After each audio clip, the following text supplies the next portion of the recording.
seen walking through a shopping center in Houston, Texas, alongside a lump sum of 50 individuals that were all friends and acquaintances of J. Prince Jr. Inside of the shopping center is a bowling alley called 810 Billiards in Bowling, Houston. Now, there was up to 50 people at this location, seen standing in a circle with 4 to 6 people taking turns playing each other in games of dice for cash. Reports state that Migos rapper Quavo was one of the 50 men standing around watching people play dice and even playing dice himself, but that has been later confirmed to be false. Quavo was just watching people play dice. Now, while watching, a man then walks up to Quavo. This mystery man starts calling Quavo names. This then led into the man mocking the way Quavo played during a celebrity basketball game just a few weeks prior. Quavo is then seen arguing back and forth with this individual, where Quavo is seen saying,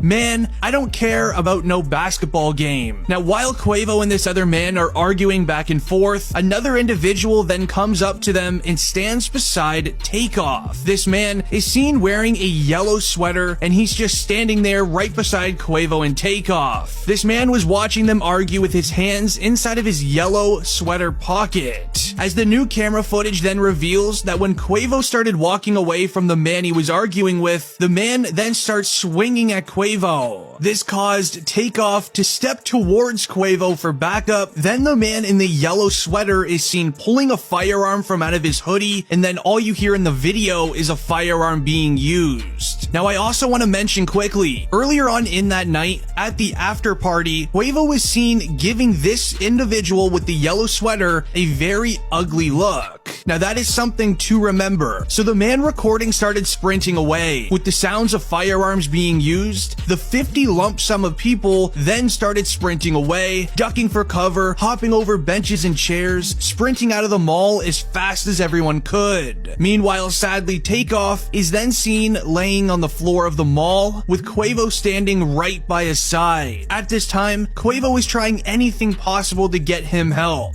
yelling for help, where luckily a nearby nurse was able to run by and help Quavo during that situation. Now, sources mention that this is Quavo's fault. It really isn't. It all started from the individual that approached Quavo about a meaningless basketball celebrity game. Now, eyewitnesses say that Takeoff was affected by 2 strays as he was just standing there minding his own business. Also, while this all went down and everybody ran out of the mall, Quavo stood his ground and stood beside Takeoff the entire time. He didn't flinch or even think about leaving him. Now, police quickly arrived to the scene. They cleared the area and tried everything to help Takeoff, but sadly, as announced by the nurse that arrived to the scene almost instantly, it was already too late. Now, Quavo's perspective of the incident definitely reveals a new side of how he passed, but it also revealed who the other man with the firearm was. Now, as mentioned earlier, there is 2 people that used firearms, and now the next one has been confirmed to be from Takeoff and Quavo's side. Now, the first individual that used the firearm was obviously the man in the yellow hoodie that I shared earlier. Here's what I found after hours of research on the second man with the firearm. Now, the entire day for Halloween, Takeoff and Quavo were